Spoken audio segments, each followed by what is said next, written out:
Por favor, vamos à leitura da mensagem.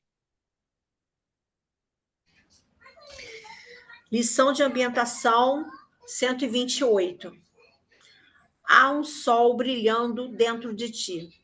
É a presença do Cristo no teu coração.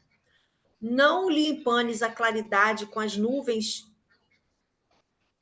do mau humor, né? Nuvens de mau humor, acho que é do mau humor, da revolta, da insatisfação. A luz que vem do exterior clareia, mas projeta sombra quando enfrenta qualquer obstáculo. O teu sol interior jamais provoca treva, porque ilumina de dentro para fora, em jorros abundantes. Usando o combustível do amor, tua luz se fará sempre mais poderosa, irradiando-se abençoada em todas as direções. Permite, pois, que brilhe a tua luz em toda parte. A gente tem que procurar. Eu vejo assim como. Até que eu estou trabalhando agora com criança e adolescente, né? E a gente tem que dar o exemplo, né? Brilhar a luz em toda parte, a gente tem que procurar fazer o nosso melhor. Mesmo que alguns dias a gente não esteja tão bem, mas a gente tem que lembrar que sempre Deus está com a gente e a gente procurar sempre dar um sorriso, que sorriso abre portas, né? E as pessoas não têm culpa se naquele dia você não está bem, então não é fingir que está bem, mas assim, mesmo você não estando 100%, dá um sorriso, um bom dia, e fazer o que for possível para brilhar a nossa luz, né? Dentro de nós, eu penso assim. Mais alguém? Então vamos à nossa prece. Vamos elevar o nosso pensamento a Deus, a Jesus, e agradecer pelo estudo de hoje, que nós possamos estar receptivos aos ensinamentos do Mestre Jesus, da doutrina espírita, que tanto transformam nossas vidas, que possamos colocar em prática aos poucos no nosso cotidiano, cada lição, com muito amor, com muito carinho, porque Jesus também é esse sol que brilha, é esse sol que está em toda parte, que nos inspira a nos tornarmos pessoas melhores. Nós agradecemos, Senhor, por essa oportunidade que tanto nos ajuda na nossa vida, que tanto transforma o nosso redor, as pessoas que convivem conosco. Pedimos pela nossa família, pelos nossos desafetos, pelos nossos amigos, e que o Senhor continue sempre nos abençoando. Que assim seja, graças a Deus. Assim seja. Obrigado, Kate. Obrigado, Elaine. Vamos Essa então. voz é conhecida, né, amor? Oi? Essa voz aí é conhecida, né? É conhecida. Evangelizar-te. Aí. Parabéns. Então, estamos na pergunta 933, tá bom, pessoal? Mauro, volta a pergunta toda que nós paramos no comentário, eu acho. Vamos fazer uma leitura corrida aí, e aí a gente começa dos comentários. Tá bom. Boa noite, pessoal. 933. Se é o homem, em geral, o artífice dos seus sofrimentos materiais, sê-lo-á também dos sofrimentos morais? Mais ainda, pois os sofrimentos materiais são às vezes independentes da vontade, enquanto o orgulho ferido, a ambição frustrada, a ansiedade da avareza, a inveja, o ciúme, todas as paixões, enfim, constituem torturas da alma. Inveja e ciúme, felizes os que não conhecem esses dois vermes vorazes. Com a inveja e o ciúme não há calma, não há repouso possível. Para aquele que sofre desses males, os objetos de sua cobiça, do seu ódio e do seu despeito se erguem diante dele como fantasmas que não o deixam em paz e o perseguem até no sono. O invejoso e o ciumento vivem no estado de febre contínua. É essa uma situação desejável? Não compreendeis que com essas paixões o homem cria para si mesmo suplícios voluntários e que a terra se transforma para ele no verdadeiro inferno? A gente vê, né, nesse complemento da resposta, que o motivo pelo qual nós temos que trabalhar arduamente para trabalharmos essas dificuldades em nós, né? Porque elas acabam se tornando o nosso próprio silício, aquilo que vai nos fustigar diuturnamente, que nós criamos esse sofrimento, né? Com essas mazelas que ainda são tão fortes dentro de nós. Ele fala aqui do invejoso e do ciumento, que está sempre querendo aquilo que não tem, né? Cobiçando o que o outro conquistou. E, de fato, deve ser uma coisa complicada, né? Você ali, diuturnamente, pensando, né? E muitas das vezes até maldizendo o trabalho que o outro, o esforço que o outro buscou, né, para que adquirir aquilo que ele tem, e você, na grande maioria das vezes, né, pela sua própria falta de empenho, né, de dedicação, né, você acaba ficando apenas com o lado da reclamação, né? Então, isso é algo que nós carregamos onde quer que estejamos. O fato de você ter, sei lá, tem um carro e acidentalmente o carro pegou fogo, perdi. Ok, né? Como ele falou ali, muitas das vezes independe da nossa vontade. Mas as nossas questões morais, elas só dependem da nossa vontade, né? De entendermos que estamos precisando, com urgência, mudar a nossa forma de pensamento em relação a várias coisas, várias questões. E nesse processo, né, de autoconhecimento, para que a gente possa decidir a que ponto nós iremos agir no processo de mudança, entender também que não vamos conseguir transformar tudo de uma vez só. O que eu hoje consigo fazer?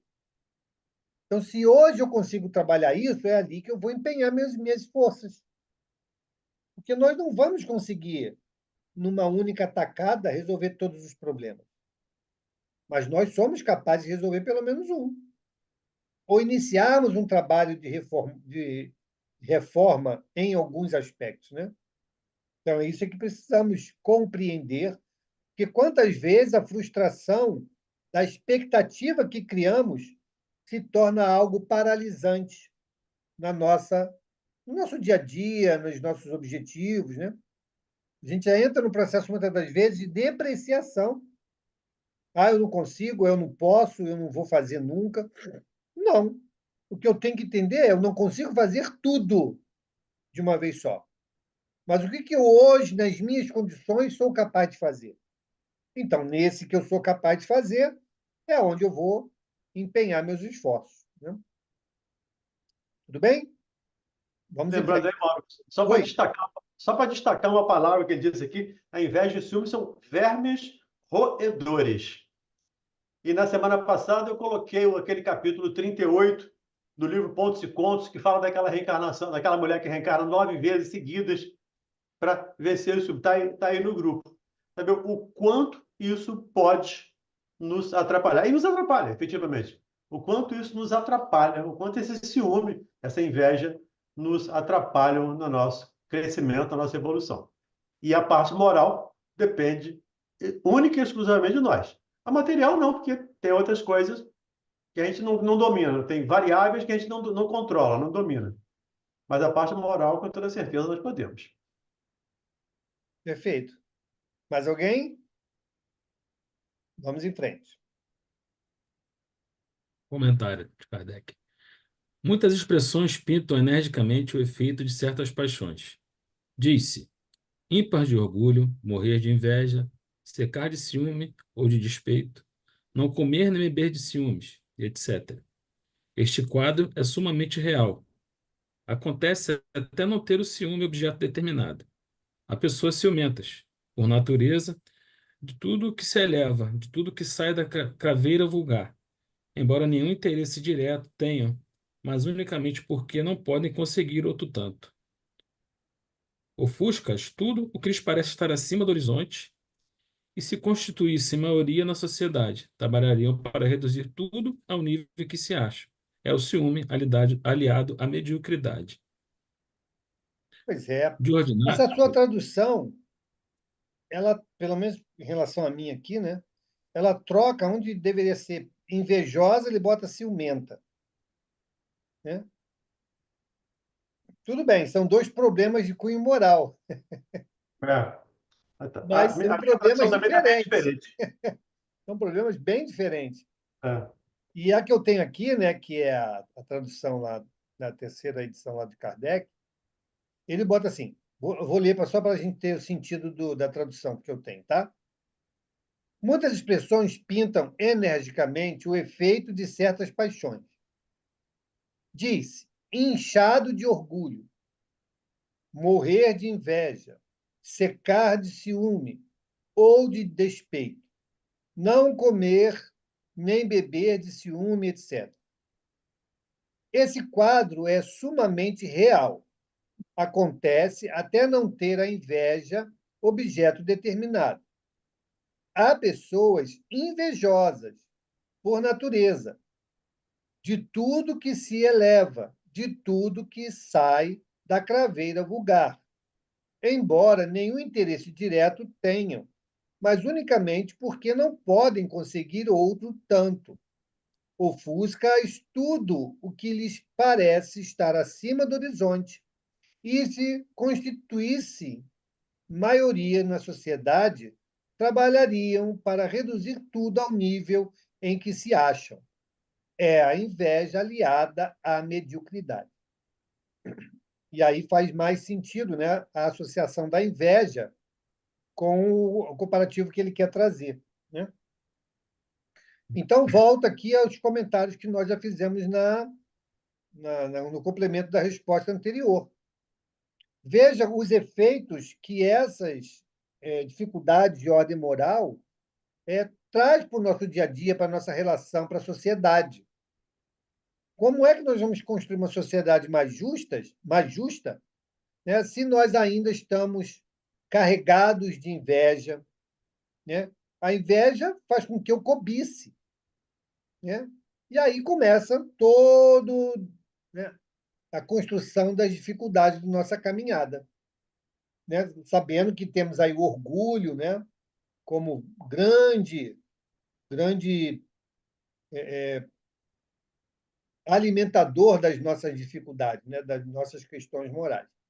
Então, são tantas questões que nós precisamos dar atenção, por isso que eu digo que nós não temos que ter a pretensão de resolvermos tudo de uma vez só. Uma vez eu estava conversando com um amigo, ele fundou até uma casa espírita lá em Pedra de Guaratiba, mas até acho que mais ou menos uns 50 anos, ele nunca tinha despertado para essa questão da tarefa no bem, né? Para o espiritismo, apesar da família ser espírita. Aí as questões da vida vão acontecendo, né? A ficha cai, e a ficha caiu para ele também. E aí ele queria recuperar o tempo perdido, né? Queria fazer tudo ao mesmo tempo, e as coisas foram metendo os pés pelas mãos, até que ele teve esse entendimento. Não, pô, não posso fazer tudo isso. O tempo que passou, vai me servir de aprendizado. Agora eu tenho que traçar objetivos mais curtos, né, mas que eu seja capaz, eu, a equipe, né, o grupo, sejamos capazes de realizar. E aí assim foi, e assim eles conseguiram, né, fazer a obra que eles têm lá em Pedra de Guaratiba. Então, muitas das vezes, nós criamos nas nossas expectativas as dificuldades, depois vamos reclamar, né, que está difícil, está pesado, né, a gente não consegue. Diga, Valdemir, você ia falar, eu te cortei. Não, está tranquilo. Tudo bem, pessoal? Podemos seguir? Eu Vamos queria lá. comentar uma coisa. Pois não, Kate? Eu estava lendo o livro O Céu e o Inferno, e lá é dito, num determinado momento, que de cada imperfeição que a gente se liberta, é um céu que se faz dentro da gente. E você vê como a obra de Kardec, né, dialoga entre si. Lá no Evangelho segundo o Espiritismo também tem os tormentos voluntários, que Uhum. são aqueles que são engendrados pela nossa falta de reforma íntima também, que são ciúme, inveja, orgulho, egoísmo, né? Então, a obra de Kardec, na verdade, tem toda uma conexão entre si, né? Isso eu achei interessante também. Perfeito, Kate. Isso demonstra a coerência, né, da obra como um todo. Você não vai encontrar um pensamento diferente uma orientação diferente numa outra obra. A Kardec, na obra X, falou tal coisa, na outra disse o que ele falou. A gente não encontra isso, né? A gente tem uma obra linear, né, em termos dos conceitos, né? Isso é fantástico, verdade. E ela é didática também, porque os conceitos são retomados, há uma didática dele também, né? É. E na medida que ele retoma, ele aprofunda, né? Sim, E isso é muito importante, porque a gente acha assim, mas ele fala isso em vários lugares. Não. Observa que, na medida que ele traz de novo o conceito, ele aprofunda um pouco mais. Ele é verdade. amplia a visão sobre aquele ponto. E isso é muito, muito relevante, realmente. Obrigado, E ele Felipe. começou em 54, né, Marco? É, O seu companheiro começou em 50, seu amigo. Ele começou em 54 e fez todo esse trabalho aí. E exato, até verdade. 69 anos. É interessante essa questão da janela de tempo, né? Isso é importante a gente refletir sobre isso. Às vezes diz assim, eu não tenho tempo. Eu não tenho tempo. Isso é muito relativo, porque a intensidade do nosso empenho naquilo que vamos fazer é que é o determinante. Olha os trabalhadores da última hora, né? É um bom exemplo sobre isso. Então, nós é que somos o grande freio de mão puxado das nossas realizações. A gente bota aí um caminhão de dificuldade, mas esquece de botar o combustível da vontade. Porque se nós quisermos, nós podemos. Então, Kardec foi assim, Francisco de Assis foi assim, né? Todos, num determinado momento, despertaram para o seu missianato e colocaram toda a sua energia naquilo. E conseguiram fazer aquilo que lhes estava reservado, né? Às vezes a gente se acha incapaz, mas nem se dá a chance de tentar. Então, nós temos sim que nos livrar dessa algema, dessa bola de ferro daquilo que eu não posso, né? E lançarmos, né? Nos lançarmos para aquilo que eu quero, aquilo que eu sou capaz, né? E as coisas acontecem. Então, nós sim temos que nos revestirmos dessa couraça, né, da vontade para que a gente possa vencer as barreiras, muitas delas que nós mesmos criamos. Diga, Eli.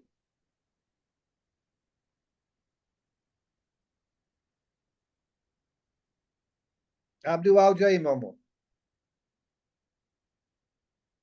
Para ela morar, não está conseguindo. Deixa eu ver se eu consigo abrir aqui. Espera aí. Abri. Você falou de alguns, né? Alguns que quando caem a ficha, né, tomam, né, a direção certa.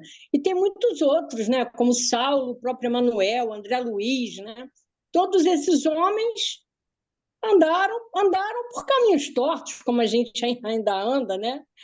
Mas um dia a ficha cai, como vai cair para todos nós uma hora, né?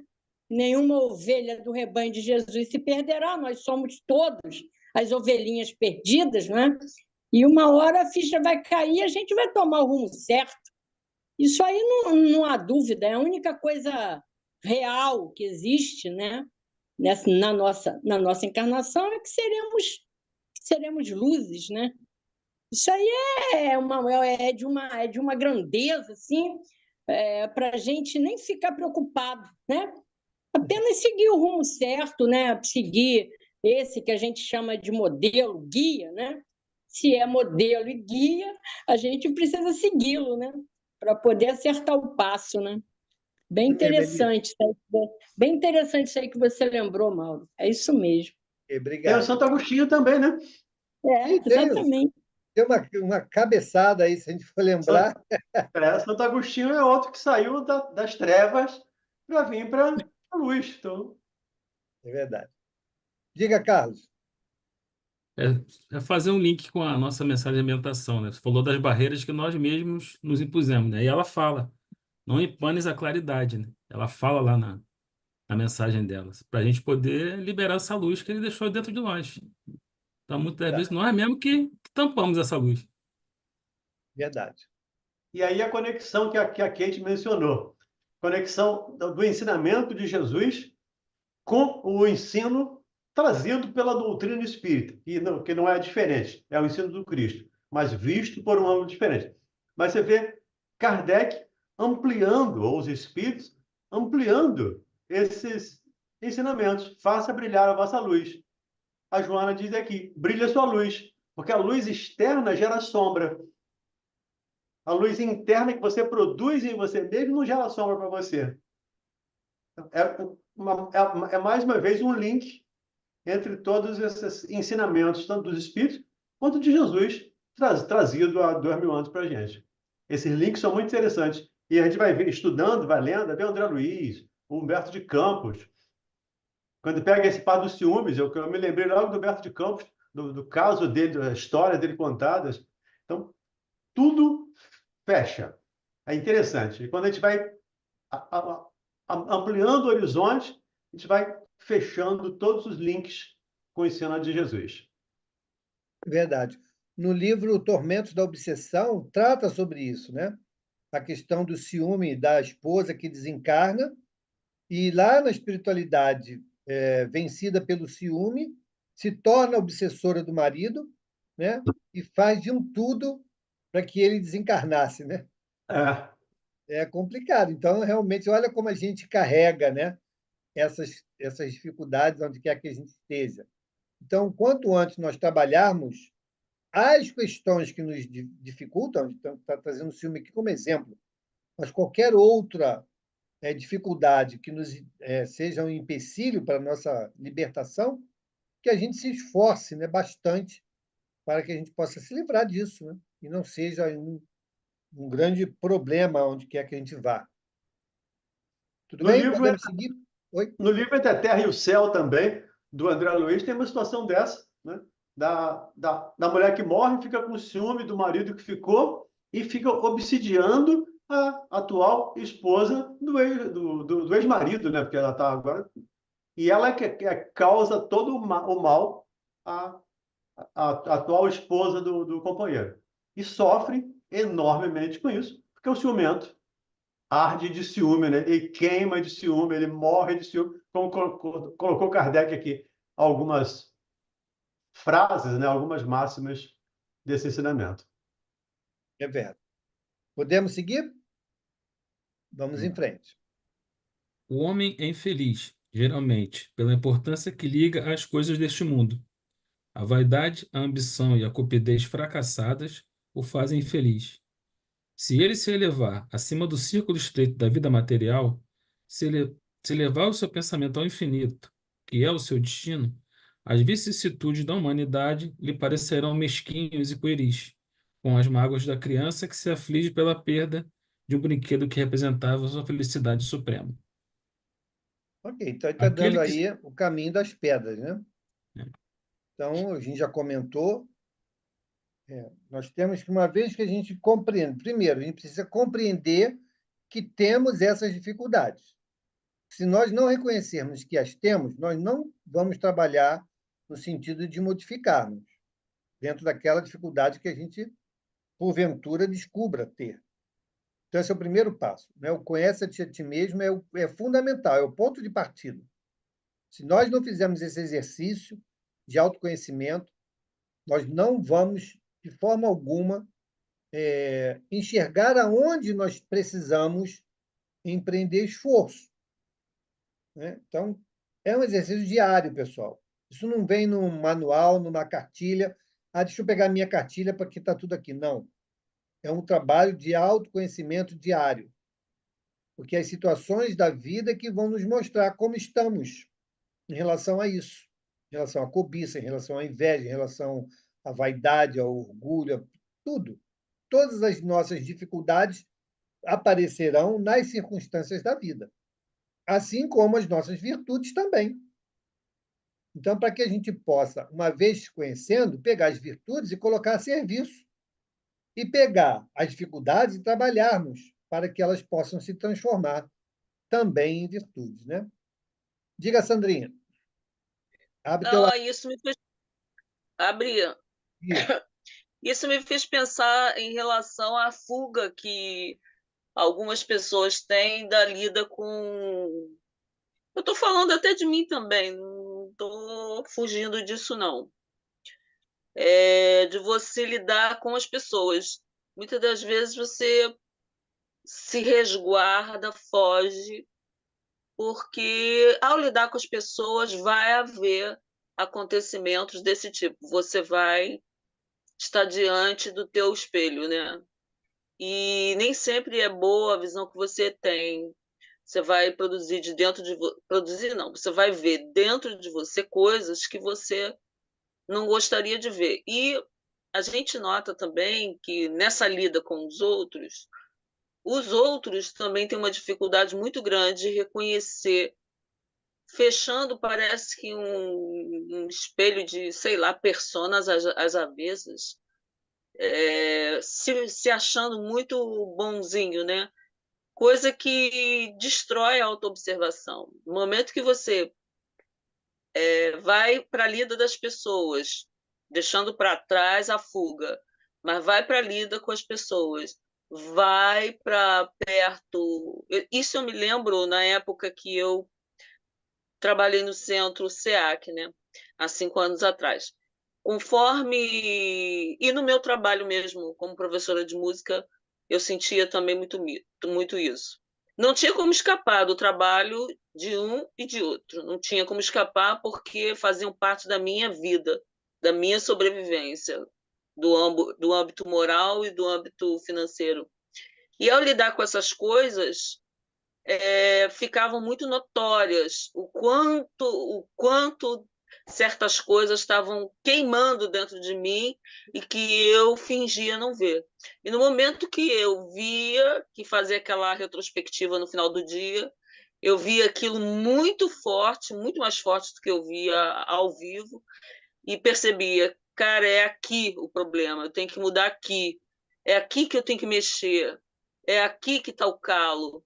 E isso parece que vem ajuda imediatamente. Vem ajuda, muitas das vezes vem ajuda num turbilhão que acontece, num vulcão que acontece, mas nada mais é do que para a gente ver o que estava dentro de nós, né? Então é isso aí. Obrigado. Mais alguém? Vamos adiante.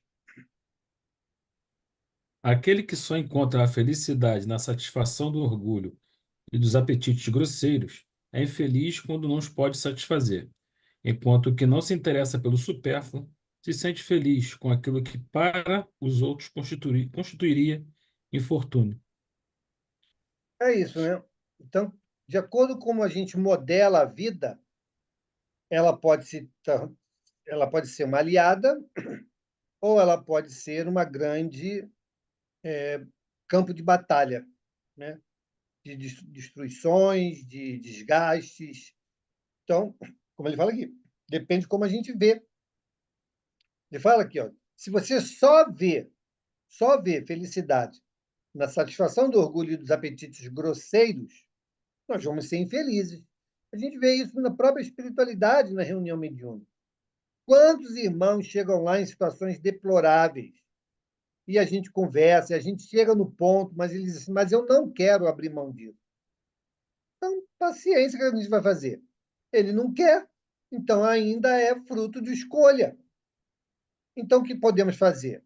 Aguardar, orar, para que ele possa, em algum momento, de novo, cair a ficha e entender que ele precisa mudar naquele aspecto. Não precisamos esperar a espiritualidade para isso. Se nós já temos aqui a orientação, vamos nos esforçar, vamos pelo menos identificar. Pode até ser que a gente não consiga, mas eu já identifiquei, eu já reconheci que eu tenho um problema naquele aspecto, né? E vencer ou não, trabalhar contra aquilo ou não, é o próximo passo, né? Mas o primeiro é identificar que aquilo existe, né? E o quanto é intenso a participação daquela dificuldade em nossas vidas e escolhas. Diga, Mana. Oi, boa noite. Boa noite. Tá me ouvindo? Sim? Que eu tenho que falar um pouco baixo. É, e quando é o contrário, Mauro? Quando você está num momento assim de muito desapego, né? Vamos dizer assim, e as próprias pessoas do seu entorno te cobram ao contrário, entendeu? Como se você tivesse sempre que estar com as melhores coisas, um objetivo, sabe, material grande. Ah, mas, sabe, quando é Então, o contrário, a gente tem que estar muito firme também nisso que a gente exatamente. está. É aí que é a nossa prova. Porque, veja bem, pessoal, a gente tem a falsa ideia, pelo menos eu percebo isso muitas vezes, né? A gente tem a falsa ideia de que quando a gente enxerga que precisa mudar em determinado aspecto e começa a mudar, você começa a mudar de pensamento, de atitude, de escolhas naquele aspecto, você concorda que antes do início dessa mudança, você já tinha criado um ecossistema muito favorável àquelas antigas práticas? Ou seja, pessoas à sua volta comungavam das mesmas ideias, né? Então, as pessoas se viam dentro daquela composição de comportamento e pensamento. Quando você adota uma nova atitude, renovada, né, dentro dos seus princípios, algo que você agora quer adotar como algo novo, é natural que essas pessoas relutem contra isso, porque elas já estão acostumadas a ver, né, vou te usar como exemplo, a ver a mana, né, naquele contexto. É como se eles estivessem perdendo um elo da corrente. E ninguém quer perder. Então, a incompreensão, a resistência é o primeiro reflexo. Mas, na medida em que você marca a posição, né, que você firma uma nova atitude, eles vão começar a perceber o seguinte: pô, fulana mudou, mas ela está diferente, mas isso tem trazido benefícios para ela. Quantas e quantas pessoas devem já ter falado com tantos irmãos aqui da sala, diz assim, o que você fez que você mudou tanto? Né? Ah, estou precisando tanto disso na minha vida. Me diz aí, o que você fez? Alguns já devem ter ouvido isso aqui. Né? Então, mas isso é uma reação a posteriori. No primeiro passo, né, é aquela puxada de corda, né? Não, né? Continua aqui, por quê? Porque na medida que a gente demonstra que é possível ser feliz adotando um novo pensamento, uma nova postura, um novo comportamento, isso acaba, de alguma maneira, indiretamente, obrigando, entre aspas, as pessoas a fazerem as próprias reflexões.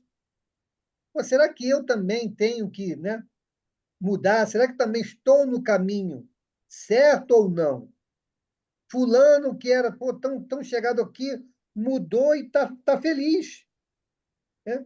Então, isso muitas das vezes incomoda. E as pessoas, para ficarem dentro do seu campo de conforto, elas preferem que as pessoas mantenham a atitude que, para elas, então, completa aquele ecossistema, né, que eles estão acostumados. Então, nós precisamos saber o seguinte: essa mudança de atitude que eu agora enxergo e quero, né, é o que, de fato, vai preencher a minha vida? É, de fato, aquilo que eu quero, de fato, para a minha vida? Se sim, vamos em frente.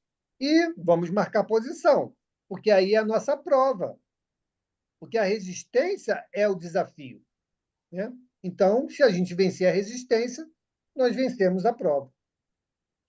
Mas, sim, concordo com tudo que você falou. Mas com relação também a essa resistência a ser tão firme, né? A ponto de é, a gente ter que escolher, né? tem que fazer escolhas, porque se aquele ambiente, aquelas pessoas, chega até não respeitar, né, as suas convicções e tudo, você fica naquela. Ah, você tem que aprender a conviver com as diferenças, tem que nananana. Ou você segue a tua convicção, porque aquilo ali está incomodando também, né? Você está num ambiente tão diverso para você agora, né? E não faz sentido você estar ali. Então, Eli, ô, mano, olha só. Eu acho que a gente sim deve sempre estar reformatando, de acordo com as nossas escolhas, o nosso viver. Nosso viver não é uma caixa hermeticamente fechada, né? Ela vai se reconstruindo à medida que nós vamos entendendo cada vez melhor o meu papel no mundo. Agora, eu posso mudar a minha atitude sem que necessariamente eu tenha que abrir mão das pessoas. São coisas diferentes. Ah, mas a pessoa gosta daquilo que eu não quero mais. Ok. Naquele ambiente, naquele antigo Sim. proceder, eu não estou mais junto. Mas não significa que eu vou fazer um X na pessoa da minha vida. Não é Bom, na pessoa, não é na pessoa. os São nas hábitos condições. vão mudar. Os hábitos podem mudar.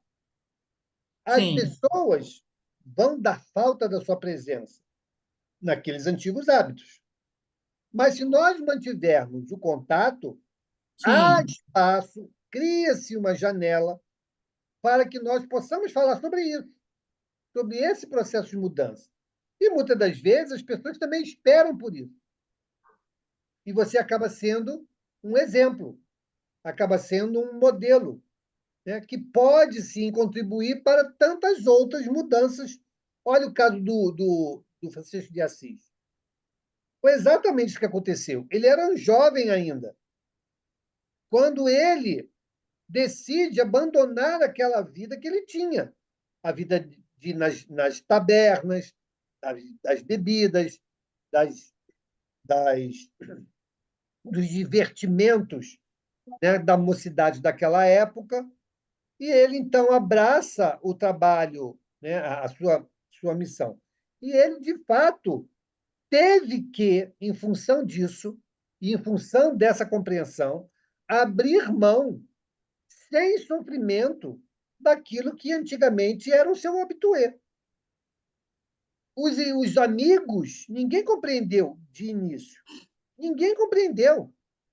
Achava que ele estava doente, maluco, né, tinha endoidado.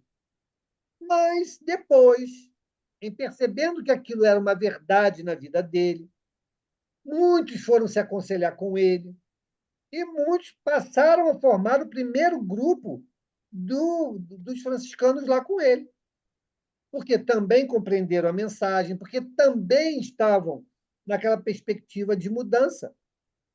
Então, sim, aquilo que nós escolhemos, que não queremos mais, nós não vamos adotar em função dos outros que ainda querem. Beleza, nós não vamos adotar. Mas temos que estar prontos para auxiliar a esses companheiros a entender a nossa mudança. Não querer que eles mudem, mas que sim. eles entendam a nossa mudança.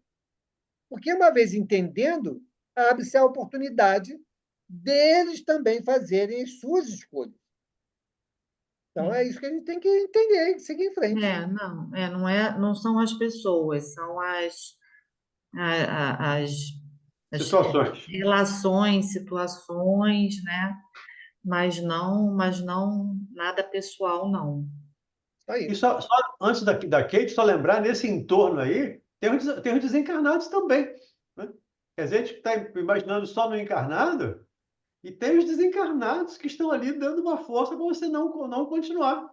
Porque estava tão bom quando estava anteriormente, você cooperava tanto, agora por que não está ajudando mais? Então, eles vão dar uma forcinha para você não sair do lugar também. Então, é mais um esforço que você tem que fazer, além do encarnado, por desencarnados.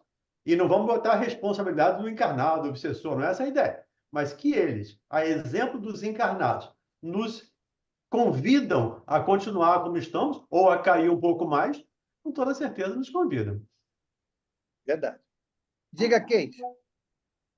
Exatamente isso que o Valdeni falou, que eu ia dizer por experiência própria. Às vezes você passa uma encarnação naqueles vícios, com aquelas companhias, e aí, num determinado momento, a ficha cai, você tenta mudar a sua postura, só que numa nova encarnação, você é assediado por essas forças espirituais que clamam por aquela companhia antiga, porque eles não querem perder o seu comparsa. E aí você fica naquele dilema, né? Você às vezes fica recalcitrante, você às vezes fica confuso, e às vezes você também se esforça. Então você fica também meio lá e cá, até que você se fortalece para você poder realmente fazer aquela mudança que vai quebrar aquela sintonia que você tem com eles ainda, que você ainda tem. Então tem o lado espiritual também, por isso que a gente tem que estar bem convicto da nossa mudança, dos nossos novos valores, para a gente poder seguir adiante. E, de repente, quem sabe até eles vão mudar também, né? Mas aí fica por conta do livre-arbítrio deles, né? É só a gente fazer a nossa parte. Verdade. E existem, vocês falaram a questão espiritual, me lembrei de um caso que o Divaldo conta, de uma senhora que ela cuidava de 3 crianças e já não tinha mais nada o que comer. E aí, o que ela fez? Ela saiu na rua, foi pelas encruzilhadas, e lá nas encruzilhadas tinha lá os despachos, né? E ela ia pegando as coisas, ela ia pegando frango, o que tinha, e ela falava, toda vez que ela pegava, ela falava assim: ó, meus irmãos, eu sei que vocês não precisam mais disso, mas as minhas crianças precisam. Então, eu peço a compreensão de vocês e eu vou levar isso para alimentar as crianças. E ela foi fazendo isso. E depois, essa espiritualidade, ainda ignorante, né, agradeceu muito a ela, porque ela acabou sendo uma fonte de esclarecimento para eles. E eles foram se livrando daquelas práticas, né? Então, veja como a nossa atitude, né, a gente fala sempre, né, somos cercados, né, por um oceano de testemunhas, mais testemunhas. A nossa atitude pode ser aquela que vai libertar da ignorância esses nossos irmãos. Assim como nós estamos buscando hoje aqui nos livrarmos das nossas próprias ignorâncias, eles também, né, estando conosco, nos acompanhando, ou sendo estimulados, né, pelos nossos pensamentos, palavras e atos, também podem encontrar um caminho de compreensão, entendimento e liberdade. Então, nós precisamos sempre, jamais esquecer que estamos em sintonia constante, né, com o plano espiritual. Obrigado, Kate. Diga, Carlos. Só para corroborar também que eu entendi, né, que conforme nos modificamos, talvez o irmão queira saber por quê e queira também te acompanhar nessa jornada. Mas tem aqueles também que se afastam, não ficar chateado com aquele que resolveu se afastar, que é o arbítrio dele, né? Para ele não, você não serve mais como amigo, então paciência. Eu acho que a gente deve lutar sempre para não quebrar essa relação da amizade. Agora, Sim, existe a amizade, de fato, afetiva, e existe as relações de interesse. São coisas diferentes. A gente acha que amigo, na verdade, é uma relação de interesse.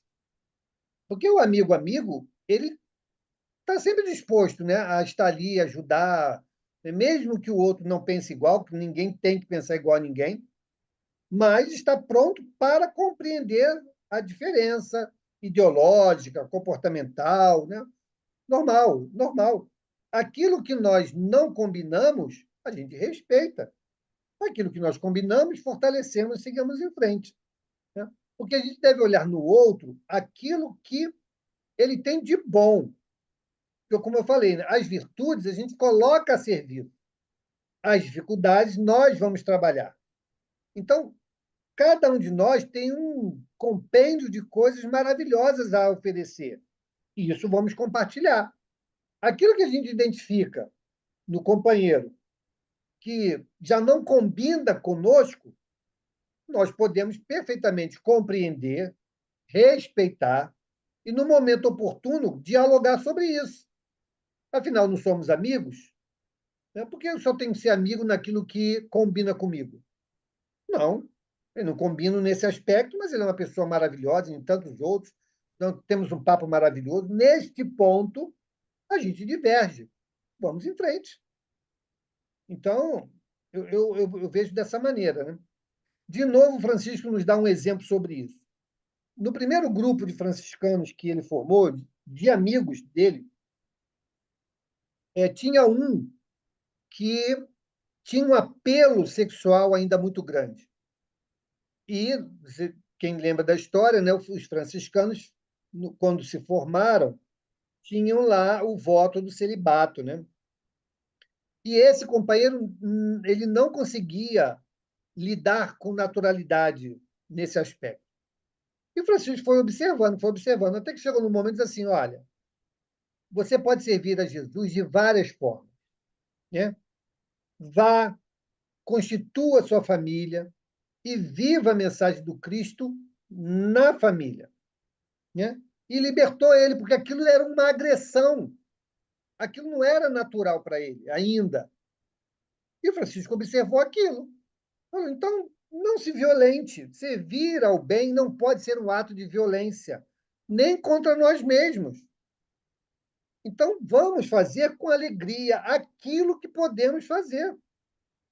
E isso já é grandioso, né? Então, se a gente entender a nossa colaboração dentro desse aspecto, as coisas se tornam muito mais leves, a gente se compreende melhor, né? E a gente tem uma grande chance de também compreender o outro. E aí, diminuir um pouco esses atritos, né? Que muitas das vezes a gente cria quando quer impor a nossa vontade. Nós não temos que impor a nossa vontade a ninguém. Nós temos que compreender e, no momento oportuno, dialogar. Se no diálogo houver a oportunidade do repensar, ótimo, vamos em frente.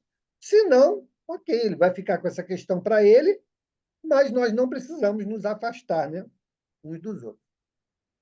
Essa empatia do Francisco é fantástica, né? E tem outra história dele que ele estava fazendo jejum. Já está uma semana de jejum. E uma noite ele escuta alguém chorando lá no catre. E ele vai lá e é um frei, uns amigos dele. Pai Francisco, eu estou com fome. Eu não estou aguentando. Eu não vou aguentar fazer dieta. Vem, meu filho. Pegou ele, levou para a cozinha, preparou uma canja. Eu vou comer com você. Mas você vai comer? Vou. O jejum não é uma camisa de força. É um ato de vontade, é um ato de desejo, é um ato de devoção. Não é obrigação. Se está ruim, vamos mudar. Isso é compreensão. Isso é se colocar no lugar do outro, que a gente fala da empatia. Francisco é fantástico. Verdade. Vamos em frente? Referimos-nos aos homens civilizados, porque o selvagem, tendo necessidades mais limitadas, não tem os mesmos motivos de cobiça e de angústias. Sua maneira de ver as coisas é muito diferente. No estado de civilização, o homem pondera sua infelicidade, a analisa e por isso é mais afetado por ela. Mas pode também ponderar e analisar os seus meios de consolação. Esta consolação ele a encontra no sentimento cristão, que lhe dá a esperança de um futuro melhor, e no espiritismo, que lhe dá a certeza do futuro. Ok. Então, veja aí que a história aqui da fé raciocinada, né? Que ele está falando aqui. Quando nós refletimos, né? Isso nos afeta ainda mais. Por quê? Porque a gente sabe a extensão disso. Com o advento do Espiritismo, isso se tornou ainda mais evidente. Então, se nós compreendemos que nós não acabamos, que a gente vai viver vidas sucessivas, e essas vidas sucessivas serão sempre reflexos das nossas escolhas, aumentem muito a nossa responsabilidade. Mas é algo consciente. E como ação da reflexão, por isso que nós falamos da reforma íntima, né? A doutrina nos fala da reforma íntima. Porque ela é o único caminho para a construção da verdadeira felicidade. Não existe outro. Nenhum terceiro vai lhe dar a felicidade que você espera. Que ela é resultado da conquista das nossas ações, das nossas mudanças, dos nossos progressos. Isso só pode ser alcançado pelo indivíduo, pelo próprio indivíduo. É o que eu costumo perguntar, né? Se não fosse assim, se fosse o contrário, Jesus teria deixado o mundo perfeito quando foi embora. Que ninguém mais que ele quer também a nossa felicidade. Acima dele, só Deus, né?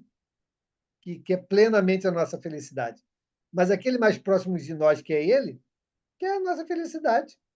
Então, se pudesse fazer por nós, com certeza o faria, mas não o faz em respeito a esse trabalho individual que tem que ser feito para que a conquista seja absoluta, né? Tudo aquilo que a gente ganha fácil, a gente não valoriza, né? Todos nós aqui temos esse exemplo na vida. O que vem fácil, vai fácil. Tem até um ditado popular, né, que fala sobre isso. Porque não foi fruto do nosso suor, não foi objeto da nossa conquista. Simplesmente veio, alguém me deu aí, eu não fiz esforço nenhum. Agora, quando é fruto do nosso esforço, aquilo tem um valor, né, gigantesco. E na vida espiritual também é assim. Diga, Sandra. Abre o áudio. Eu não sei por que surgiu isso na minha cabeça, mas se alguém puder me responder, talvez se eu parar aqui um pouquinho eu vou conseguir responder essa pergunta, mas me veio uma ideia seguinte: é fácil você, ser humano, ter empatia, né? Empatia que eu entendo é você se colocar no lugar do outro, né? E não repetir as mesmas reações do outro, mas apenas se colocar no lugar do outro, né? Saber se colocar no lugar dos outros. Aí me veio uma pergunta assim: os espíritos, esses que estão mais perto daqui da crosta, ou os mais para cima, eles têm empatia com a gente? Eles sofrem essa sensação de empatia a ponto de entender que o que a gente sofre é humano e que eles podem fazer alguma coisa com isso, porque alguns espíritos me parecem, tá? Não estou dizendo todos, mas me parecem alguns que são muito acima da empatia. Eles não conseguem perceber o que você está querendo dizer, o que você está querendo. Igual esse caso que o Aldeni falou, pô, vamos comer comigo.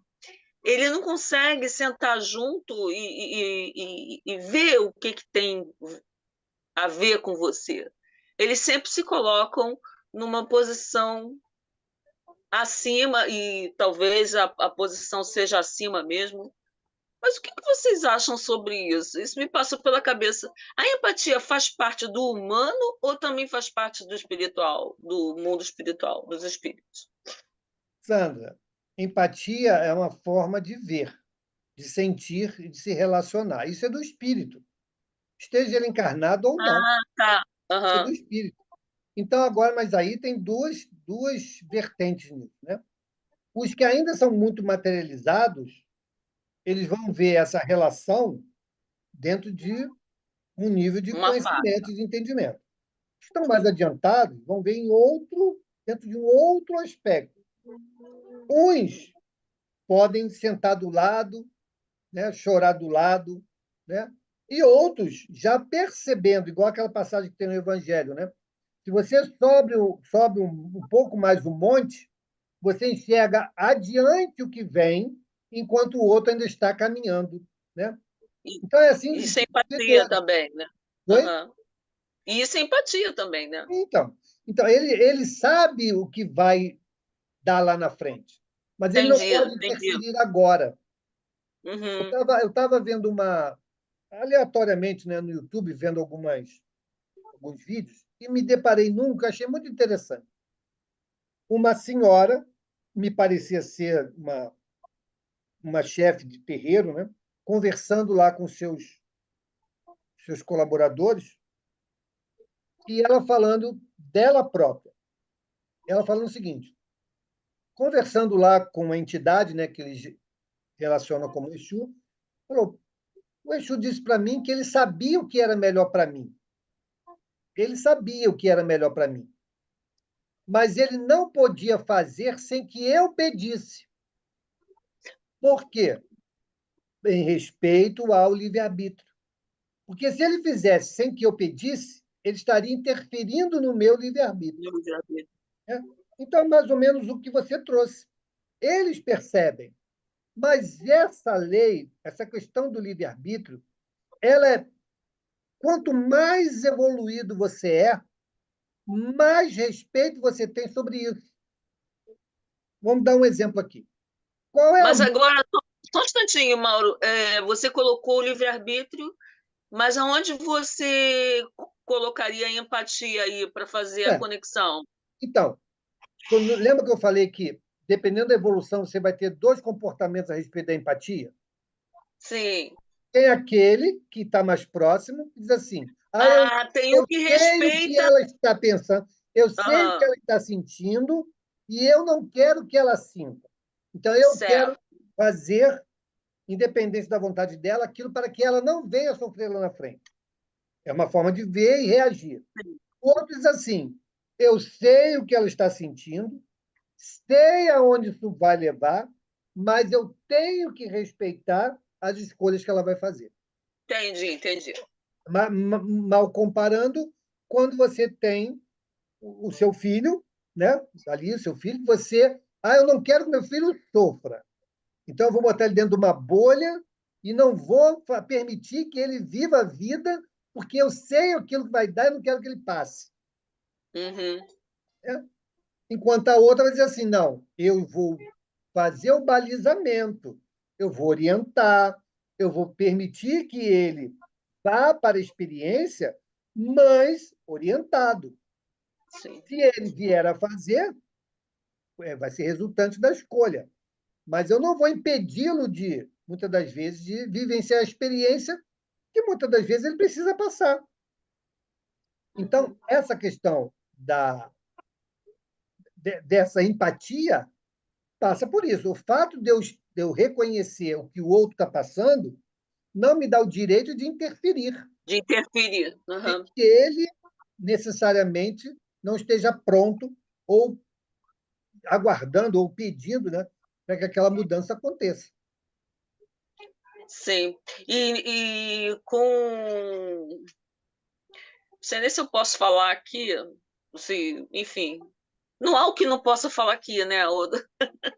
Enfim, as minhas experiências com outros centros de espíritas, né?